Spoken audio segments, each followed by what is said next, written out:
Good morning po sa ating lahat. May bagyo ba? Maaraw ngayon ah. Marami pa tayong mga bakanting upuan. Mukhang may baha.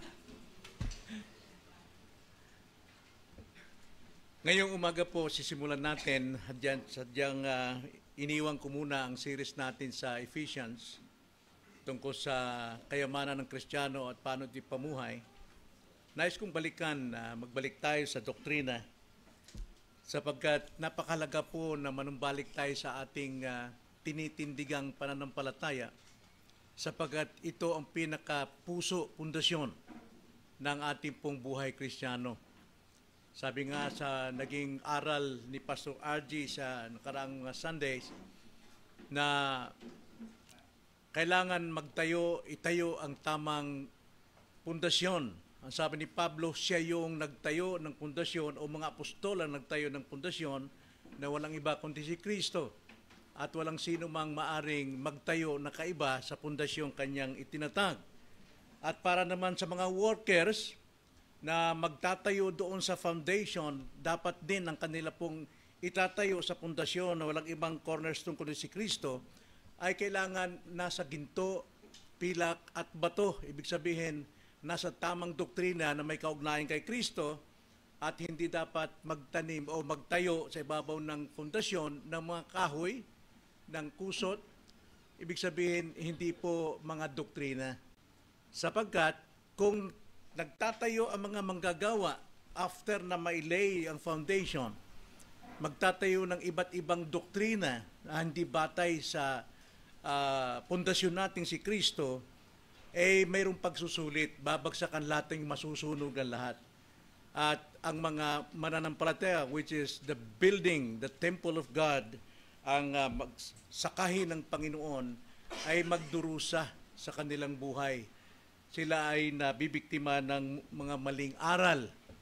Bagamat sila po ay Kristiyano, ngunit sila ay itinatayo ng mga bulaang doktrina na ginagawa ng ibang mga manggagawa sa iglesia. Kaya dapat nating iwanan ang mga bagay na yun at ituwid natin. Kaya nga, minabuti kong bumalik tayo sa mga doctrines natin sapagkat alam ko na marami sa atin hindi pa alam yung doktrina nating tinatayuan.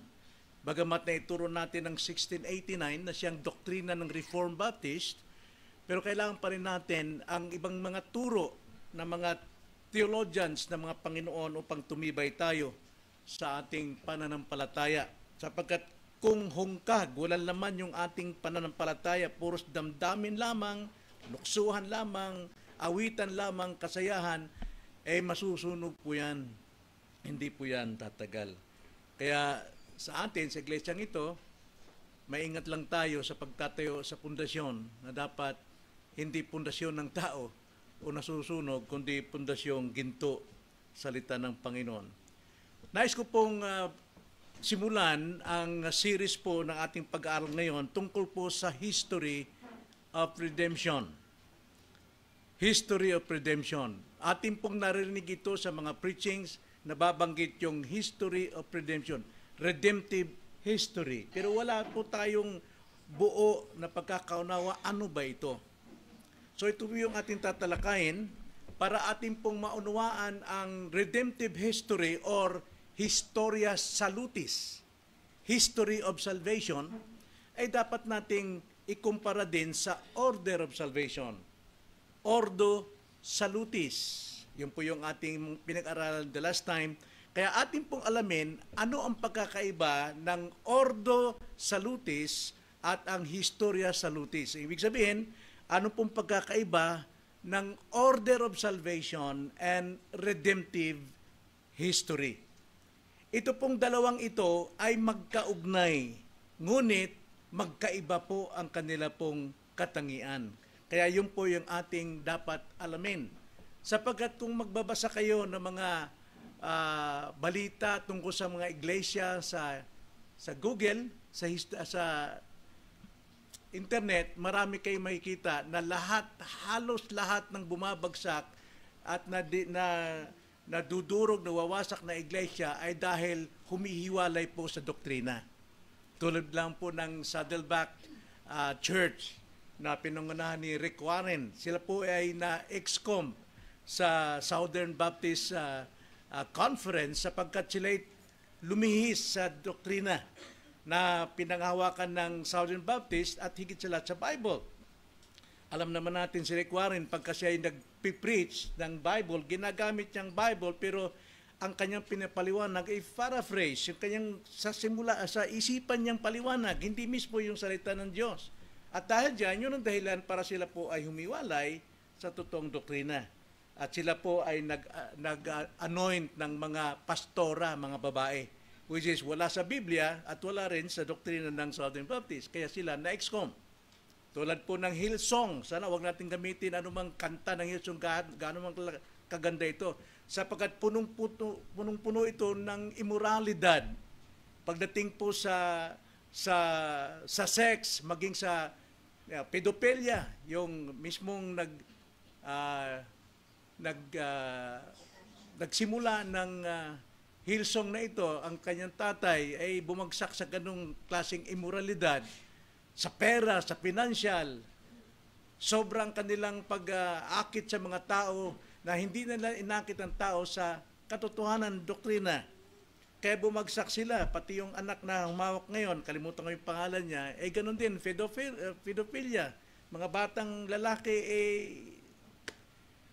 at yun ang hinahangad ng mga miyembro. Kaya maraming miyembro nagtataka, saan tayo patutungo sa ganitong klaseng doktrina. At marami pa pong ibang iglesia. Kaya napakalaga po na tayo'y manumbalik sa ating pundasyon. Walang iba kundi ang doktrina po ng totoong iglesia batay sa salita ng Panginoon.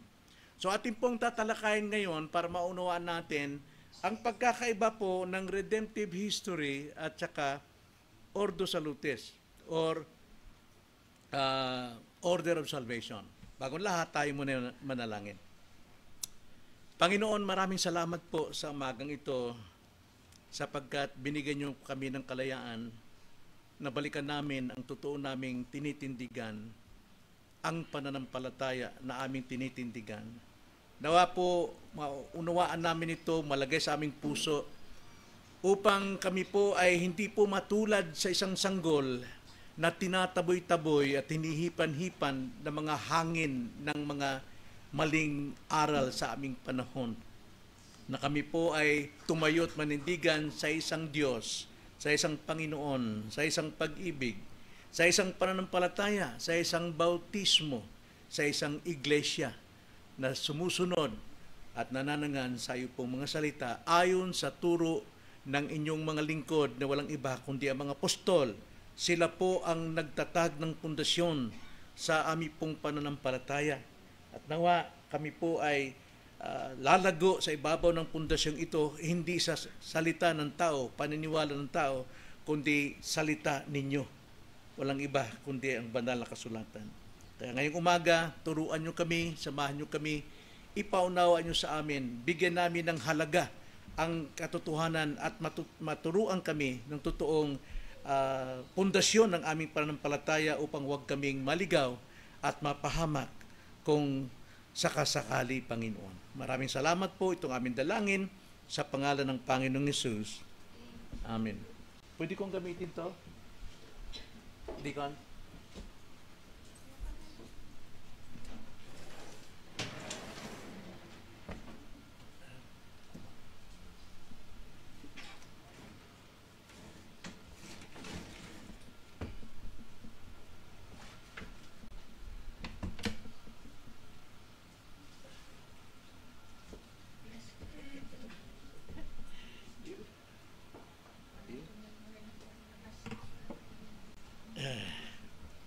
Yan, thank you. Sige po. So ngayon po, simulan natin, ano bang pagkakaiba ng Order of Salvation at saka redemptive history? Well, sa Order of Salvation, sa Latin word is Ordo Salutis. At pagdating naman sa redemptive history, sa Latin yan ay Historia Salutis, History of Salvation. Order of Salvation and History of Salvation. Sa English po is Redemptive History. Naunahin natin pagtalakay ang Order of Salvation sapagkat natapos na natin ito. Naunawaan natin yung pagkasunod-sunod ng gawa ng Diyos na kaligtasan sa buhay ng bawat mananampalataya. So sa Order of Salvation, from eternity past, mula sa walang hanggan, hanggang katapusan, gawa ng Diyos yun. Kaya ang kaligtasan ay biyaya. Pag sabing biyaya, gawa lamang ng Diyos, wala pong bahagi ang tao. Mayroon pong response ang tao para maisagawa yung itinakda ng Diyos o may pamuhay, pero hindi ibig sabihin tayo po ay nakaambag ng gawa ng kaligtasan. Lahat po yan ay gawa lamang ng Diyos. Kaya umpisa natin, Order of Salvation. Ang Order of Salvation ay inilalapat ng Panginoon sa dalawang pamamaraan ng kaayusan. Remember? Ano yun? Logical order and chronological order. Pag sinabing logical, kung ano yung sinimulan ng Diyos, mayroon siyang itinalagang kasunod. Sa kasunod naman, may tinalaga siyang kasunod. Hindi pwedeng magkabaliktaran. So, ang plano ng Diyos, from eternity past, plano ng Diyos sa eternity, ililigtas niya ang kanyang mga tao. Okay, wala pang mundo, wala pang tao, pero ang Diyos, dahil siya'y matalinong Diyos, hindi siya pwedeng turuan o hindi siya pwedeng tulungan, siya po ay nagtalaga na. Mayroon na siyang pinili. Mayroon siyang pinili sa walang hanggan. Kaya nga, ang kaligtasan ay hindi nababatay sa desisyon ng tao, kundi ang Diyos nagdesisyon na sa walang hanggang simula. Basahin natin ang dalawang talata para maunawaan natin. Ephesians chapter 1 verse 4. Pakibasa po. Lakasan nyo lang. Ephesians chapter 1 verse 4.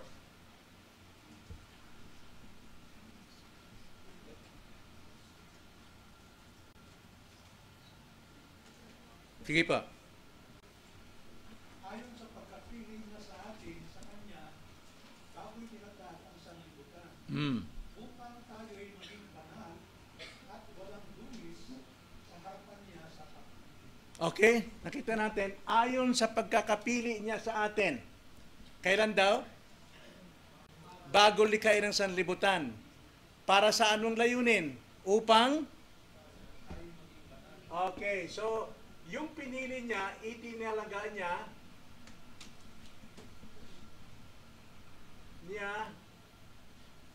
na maging banal at walang dungis. Paano gagawin yon? Basahin natin ulit ang Romans chapter 8 verse 29 to 30. Pakibasa po.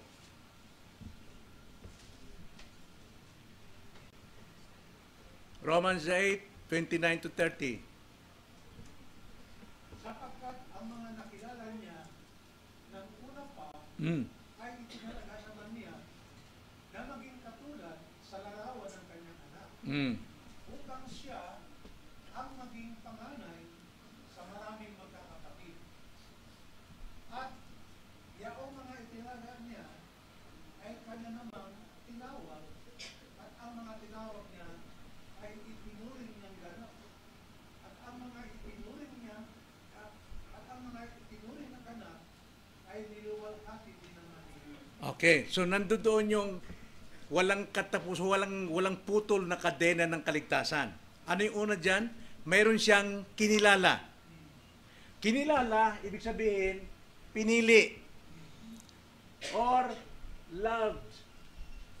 Kanyang kinilala, tulad kay Adan at kay Eva, Genesis 4:1, na kinilala ni Adan si Eva at si Eva ay nagdalang tao. Ibig sabihin, inibig, okay? Nagkaroon ng personal relationship ang Diyos wala pa ang mundo sa atin, sa kanyang mga pinili. Kinilala niya. So, pinili, kinilala, para saan? Maging itinalaga. Ito rin yan. Itinalaga na maging katulad sa kanyang bugtong na anak na si Kristo. At ang mga itinalaga ay upang maging kawangin si Kristo, at ang mga tinalagang kawangin si Kristo ay tinawag. At ang mga tinawag ay itinalaga, ang mga tinawag itinalaga para maging okay. At ang mga tinalaga naman ay tinawag.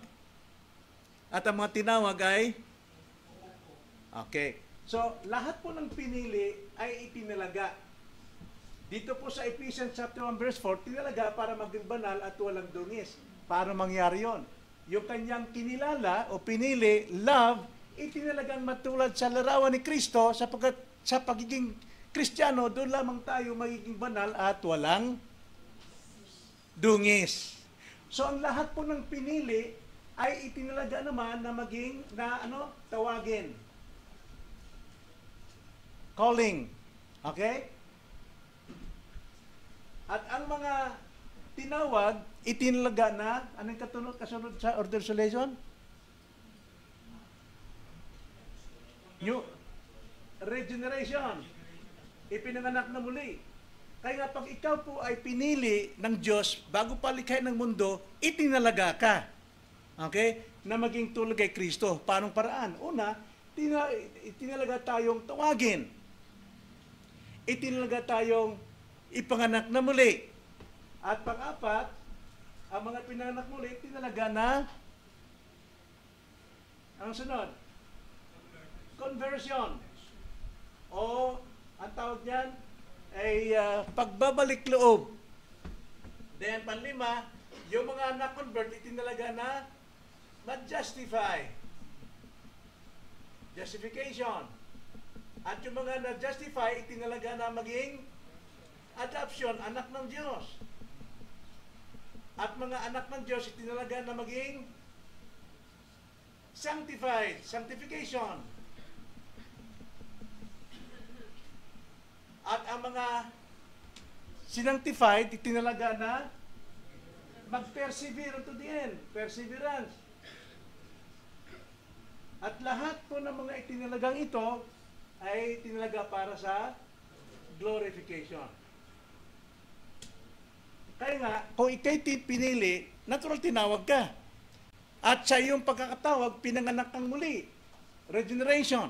At sa kapanganakang muli, binigyan tayo ng repentance and faith para tayo mag-response. Dito tayo nagkakaroon ng response. Ang tao. Pag-response niya sa tawag ng Panginoon, siya po ay kinonvert ng Diyos. Siya ay pinagbalik loob. At ang mga na-convert ng Panginoon, ginastify ng Panginoon. Pinawalang sala tayo. At dahil tayo pinawalang sala, tayo po ay kanyang tinuring na anak. At dahil mga anak, ito na, magpapakabanal tayo. Ito yung ating response pa rin. Diyos ang gumawa lahat, pero may response tayo sa tao. Kaya ang purpose po ng buhay natin ngayon at the present time is holiness, sanctification. Kung baga sa ibang salin, pagsunod sa salita ng Diyos. Hindi natin nababanggit yung dapat tayo magpatuloy sa kabanalan. Ito yung proseso natin. Dito yung nagbabago yung buhay natin. Naku-convert every day, every minute of our life. Bakit po tayo naku-convert o bakit tayo nababanal? Dahil sinusunod natin ang salita ng Diyos na ating napapakinggan, nababasa at narinig sa pangangaral. Sanctification yon. Kapag ka ikay dating ugali ganito, tapos nabago mo, yan po'y namumuhay ka sa kabanalan. Lumalayo ka sa kasalanan, lumalayo ka sa takbo ng sanlibutan. At magagawa mo yon dahil ikaw ay iniingatan ng Diyos. Perseverance of the saints actually is preservation of God. Iniingatan ka niya. Bumagsak ka man ng 7 beses, 7 beses ka rin iingatan ng Panginoon. So nakita niyo ang buhay ng isang Kristiyano, hindi po siya mawawala sa kaligtasan. Kasi piniperceive siya. Ikaw ay pinili, ikaw ay tinawag, ikaw ay pinanganak na muli, ikaw ay binago ng Diyos, ikaw ay inaring ganap ng Diyos, ikaw ay ginawang anak ng Diyos, ikaw ay binabanal ng Diyos, ikaw iniingatan ng Diyos hanggang sa ikaw ay makarating kasama ng Diyos sa kanyang kaharian. So, ang ibig sabihin po ng order of salvation, ito yung kasaysayan kung paano inilapat ng Diyos ang bawat biyaya sa puso ng isang tao. Ang Diyos po ang naglalapat ng kanyang kaligtasan sa atin. Hindi tayo ang nagsusumikap. Nakuha nyo? Order of salvation, ibig sabihin, application ng Diyos sa lahat ng biyayang kaligtasan sa bawat isa. Ngayon, pagdating naman sa redemptive history or Historia Salutis, ito naman yung kasaysayan ng buong kasaysayan ng universe. Kung paanong ginagawa ng Diyos ang lahat para sa ating kaligtasan. Nakuha nyo?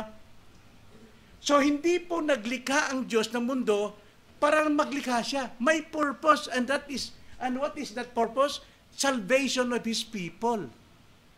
Kaya nga, hindi tayo aksidenteng lumabas sa mundong ito. Hindi rin aksidenteng nag-create ang Panginoon ng heaven and earth. Hindi rin siya aksidenteng siya nagbigay ng covenant kila Abraham, promises kila Abraham, law kay Moses, lahat po hanggang sa pagdating ni Kristo, ang kanyang incarnation, and then the cross, ang kanyang death and resurrection. Hindi yan nagkataon lamang, yan po ay bahagi ng plano ng Diyos na kaligtasan sa kanyang mga itinalaga. Kaya nga kung tutusin, sa creation, nakasentro kay Christ para sa kanyang mga tao. Ganong kahalaga ang Kristiyano. Hindi ito gawa ng tao, pagsisikap ng tao para maligtas, kundi lahat po ng history, redemptive history, ay ginagawa ng Diyos para sa kanyang mga hinirang. At dahil para sa kanyang mga hinirang, siya po ay gumawa ng order of salvation. Inilalapat niya lahat yung purpose ng kanyang creation sa universe.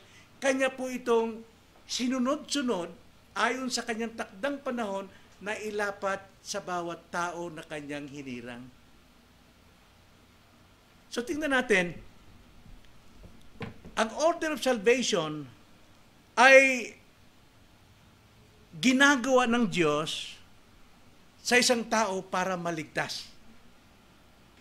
Ang Diyos ang gumagawa yan ang order of salvation. Sumasagot ito sa tanong natin, paano ako naligtas? Ang tanong dito sa ating mundo, paano ka maliligtas? Maraming gagawin. Pero ang totoo na tanong, paano tayo naligtas? Naligtas tayo dahil lahat ng biyaya ng Diyos ay inilapat sa atin. Mula sa pinili, sa pagkakatawag, sa kapanganakang muli, ginawa ng lahat sa atin yan para tayo maligtas. At para naman tayo maligtas, mga kapatid, nilikha ng Diyos ang lahat ng bagay ng buong kasaysayan para tayo ay maligtas ayon sa kanyang layunin. So, redemptive history, mga kapatid, ay malawak. Kung tawagin yan, Historia Salutis. Okay? So, tumatalakay ang redemptive history sa malawak na plano ng Diyos. Sa napakalawak na plano ng Diyos para iligtas ang kanyang bayan sa loob po ng kasaysayan ng mundo. Sa loob po ng kasaysayan ng mundo. Kung mayroon pong doctrine ito, dispensationalism, mayroon silang kanya-kanyang panahon. Pero sa kanila pong paniniwala, iba-iba ang kilos ng Diyos. Pero sa atin po, hindi ganon. Konektado po lahat yan.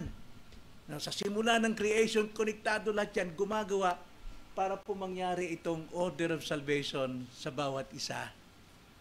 Kaya kung tawagin redemptive history, ay gumawa ang Diyos ng buong kasaysayan upang sa kabuuan nito ay masya katuparan ang plano ng Diyos. Unti-unti niya itong ibinunyag simula sa Genesis hanggang Revelation. So, walang aksidente sa buhay po natin. Kung tayo po ay nagmamatigas ang ulo natin, tanda natin ang sinabi sa Deuteronomy, sabi ni Moises sa Israel, ayon sa salita ng Panginoon, itinakda niya ang alin? Ang mabuti at masama. Pagka sinunod mong masama, etong mangyayari sa iyo. Ibig sabihin, fino-fulfill mo ang itinakda ng Diyos na bunga ng kasamaan. Pero pagka sinunod mo yung kabutihan, nakatakda rin ng Diyos kung ano yung aanihin mo sa kabutihan. Kaya nga, ang sabi ng Panginoon kay Moises, itinakda ko, saksi ko ang langit at lupa na itinakda ko ang mabuti at kasamaan, ang kamatayan at ang buhay. Piliin ninyo ang buhay. Yun ang utos ng Diyos. Piliin ninyong buhay. Pero sadyang tayo po, nagmamatigas tayo. Kaya nga, umaani tayo ng consequences sa ating buhay. Fino-fulfill natin sa ating sarili ang kasamaan sa buhay natin. Kaya pag sinusunod natin ang kabutihan, buhay po ang ating aanihin. So narito, ang pangunahing yugto ng redemptive history. May mga yugto-yugto po yan eh. Tulad po ng order of salvation, may mga yugto-yugto. Unang yugto, pinili. Pangalawang yugto, tinawag. Pangatlong yugto, ipinanak na muli. Pangapat, tayo ay nagbalik loob. Sa redemptive history, mayroon din pong yugto-yugto. Kaya lahat nangyayari sa history ay para sa iyong kaligtasan. Naunawan niyo ba? Lahat po nangyayari sa redemptive history ay para sa ating kaligtasan. Hindi para sa ating kasamaan. Nagsimula ito, mga kapatid, sa redemptive history naman, Historia Salutis. Ang simula po niyan sa kasaysayan is creation. Hindi po lang basta nag-create ang God nang walang layunin. Nag-create ang God ng heaven and earth. Sabi nga Genesis 1, verse 1, Bereshit bara Elohim, et Shamayim, et Ereth. Ibig sabihin, in the beginning, God created the heavens and the earth. Sa Hebreo po yun. Dahil sa layunin niya na maligtas ang kanyang mga tao. Then, itinakda po mga kapatid, sa creation, kasunod niyan, nilikha ng Panginoon ang fall. Bumagsak ang tao. Alam na ng Diyos ang kanyang plano. Kaya hindi siya pwedeng pangunahan. Hindi pwedeng sagutin yung, kung talaga ang Diyos ay makapangyarihan, ba't hinayaan niyang bumagsak ang tao?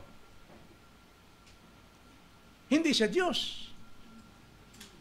Pero sino ka tao na magtanong ng ganung bagay? Ang Diyos po ay Diyos sa lahat.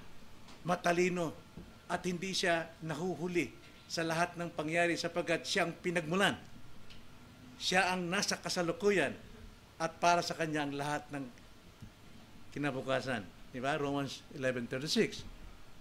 So, sa history of salvation or redemptive history, talagang nag-create ang God ng heaven and earth.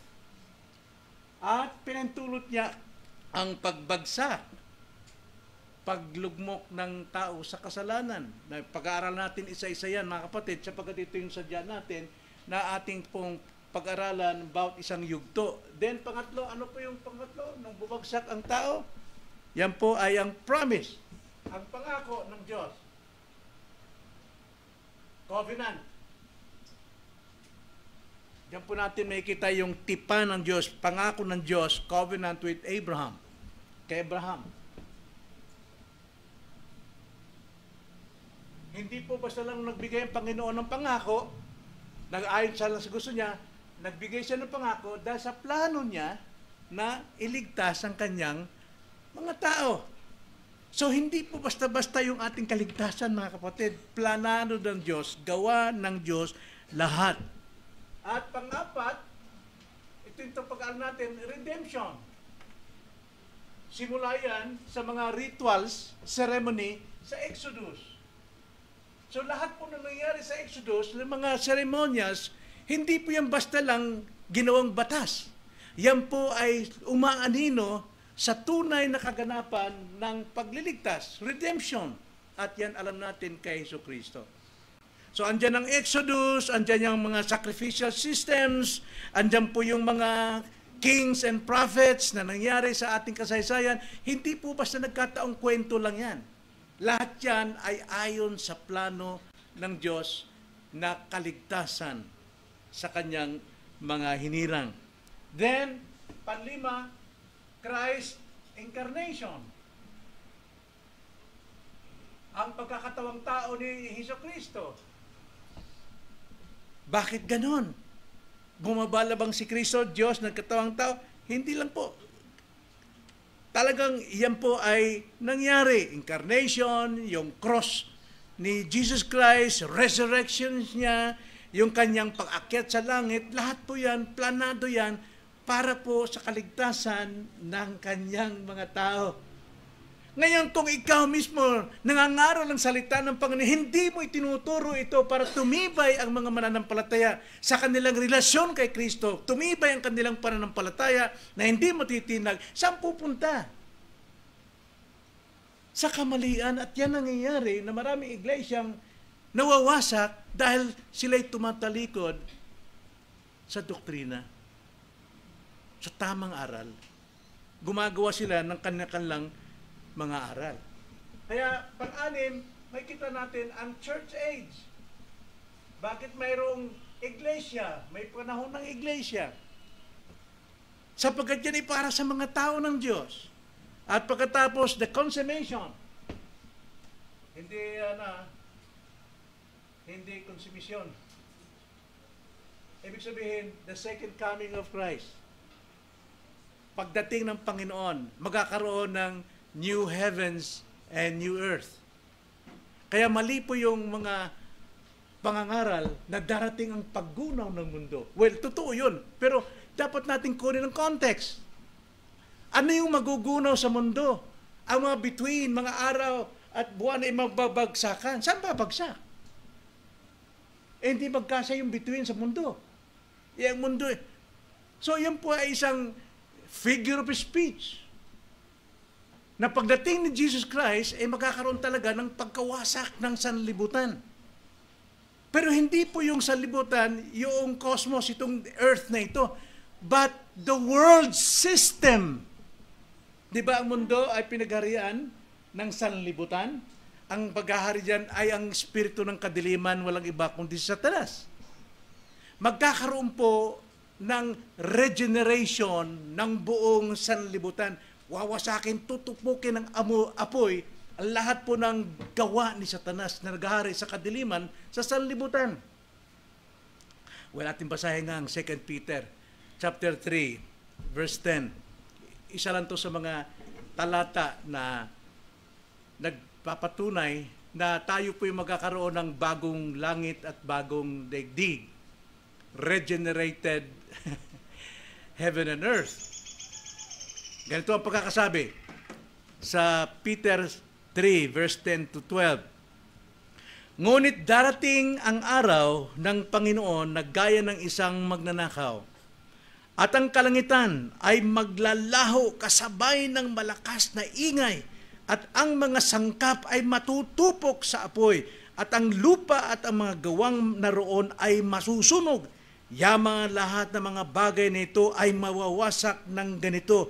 ano ngang uri ng pagkatao ang nararapat sa inyo sa banal na pamumuhay at pagiging makadiyos. So makikita natin kung paano pong susunugin ang sanlibutan, the system of the world, yung lahat ng kasalanan na nakakapalibot sa ating sistema ng mundo, wawasakin. At para bang pinapakitang may apoy na susunod, na tutupok, ganon din po ang pamumuhay natin bilang bagong tao, mga ipinanganak na muli. Ganon din po ang sistema, mga pananalita, yung luma nating puso ay pinalitan ng bagong puso. Ang luma nating espiritu, pinalitan tayo ng we are new creation. Kaya mali po yung turo na mawawasak ng mundo at saan tayo pupunta. Minsan makikita na may katwiran ng mga Jehovah's Witness na pagdating ng panahon, namimili na sila ng building sa Ayala, yan, akin yan. Kasi naniniwala sila, mananatili pa rin yon. Well, ganun nga ang mangyayari. Kaso lang, regenerated earth. Bababa mula sa langit ang bagong daigdig na pinanahanan ng kanyang mga tao. Kaya nga po, pagdating po sa redemptive history, ito yung nagtuturo sa atin ng tamang aral at hindi po kung ano yung nasa isipan ng tao na ini-interpret ang Bible as is na gano'n. Dapat nating unawain ito ayon sa context. Ito ba'y sinabi ng Panginoon literal? O ito ba ay symbolical? Kaya yun po ang dapat natin tignan. So lahat po ng kasaysayang ito ay nakatuon sa kasaysayan ng dakilang plano ng Diyos sa buong kasaysayan ng sanlibutan. Ito'y sumasagot sa tanong, anong ginagawa ng Diyos sa kasaysayan para iligtas ang kanyang mga tao? Yan po yung tanong sa redemptive history. Anong ginagawa ng Diyos sa buong kasaysayan para sa ikaliligtas ng kanyang mga tao? Sa order of salvation mo ng tanong, paano ako naligtas? Paano ako naligtas? Tanging gawa ng Diyos sa order ng salvation, logical and chronological. Ngayon naman, ano ang ginagawa ng Diyos sa kasaysayan, ng buong kasaysayan? Ito yung para iligtas ang kanyang mga tao. So magkaiba ang dalawang ito, ngunit magkaugnay. Order of salvation and redemptive history, magkaiba pero magkaugnay. Redemptive history ay overall plano ng Diyos sa kasaysayan. Order of salvation, ito yung personal na karanasang application ng Diyos ng kanyang plano sa puso ng bawat isa sa atin. Kaya ang kaligtasan natin, biyaya ng Diyos, plano ng Diyos, gawa ng Diyos sa buhay natin. Kaya ito isang aral sa atin na kung ang Panginoon ganito tayo iniligtas, gaano pa kaya ang pag-iingat niya sa atin sa araw-araw? Siya ba'y nagpapabaya sa ating hanapbuhay? Siya ba'y nagpapabaya sa ating kalusugan, karamdaman? Alam natin lahat po ng bagay ay ayon sa kanyang kalooban. Kaya kung ating babasahin ang Romans 8:28, saan lumalapat yan, mga kapatid? Basahin natin. Romans 8:28. Ano pagkakasabi ron? Sapagkat nalalaman natin na sa lahat ng bagay, ang Diyos ay kasamang gumagawa para sa ikabubuti ng kanyang hinirang, ang kanyang mga tinawag. Pwede natin ilapat sa ating kaligtasan, lahat ng bagay. Maging yung ating pagbagsak, maging yung ating mga kabulukang ginagawa, nagigising tayo, lahat ginagawa ng Diyos para mailapat niya sa atin ang kanyang planong pagligtas. Kaya nga kung tayo rin po ay nasa maling landas, maling desisyon, maling pangungugali, lahat ng bagay ay kasamang gumagawa para sa iyong kabubuti. Huwag tayong magalit kapag tayo ay sinaway ng ating kapwa-kapatid. Huwag tayong magalit kapag tayo itinutuwid sa ating kasalanan. Huwag tayong magalit kapag tayo ay nire-rebuke. Dahil lahat yan, kasama yan sa pagkilos ng Diyos upang tayo iligtas sa maling kahihinatnan. Bakit mayroong iglesia? Kasama yan sa Romans 8:28 para si kabubuti ng kanyang mga tao. Bakit mayroong Sunday? At binibigyan natin ng halaga, mas halaga ang ating pagsamba kaysa sa ating mga ordinaryong gawa. Bakit? Para sa ating ikabubuti. Kasama yan sa plano ng Diyos. Ngayon, kapag tayo po yung ma-absent, nagwawalang bahala, tinutupad mo lamang yung pinagpipiliang mabutit masama. Kaya daranas ka doon sa sukdulan na ikaw'y magkakaroon ng sakit sa iyong kalooban at buhay. Walang kagalakan dahil sinunod mo yung hindi tama. At inaani mo yung consequence nun. Kaya buhay po ng Kristiyano, wala pong aksidente. Tayo po ang gumagawa. Bilang Kristiyano na, bilang ligtas, tayo yung gumagawa pagdating sa sanctification.